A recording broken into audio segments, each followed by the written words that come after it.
بسم الله الرحمن الرحيم. شقة في الدور التالت، سلم رخام، 3 عدادات، 2 ريسبشن. الشقة تشطيب عريس. الريسبشن بتاعنا 3 قطع مرتاح. لحد عايز يقفلها 3 أوض تتقفل عادي. دي كانت أوضة مفتوحة على الريسبشن. الشقة نص زي ما احنا شايفين كده واخدة شراعين. لا يا عم.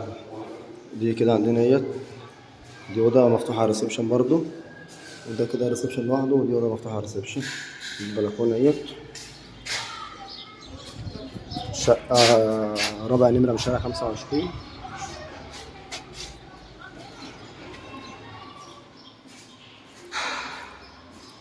دي كده عندنا كده، دي أول أوضة على الشارع برضو.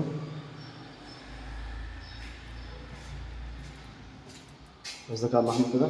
دي الأوضة التانية برضو على الشارع. ده الحمام، ده اللي بعد الحوض،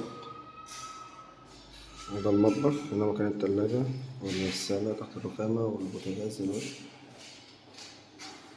وبعد كده عندنا مطبخ، حمام، وأوضتين مقفولين، والريسبشن 3 قطع. أوضة مفتوحة على الريسبشن، حد عايز يقفلها تبقى 3 أوض، 3 عدادات، كهربا، مية وغاز، دور تالت، سلم، رابع نمرة من شارع 25.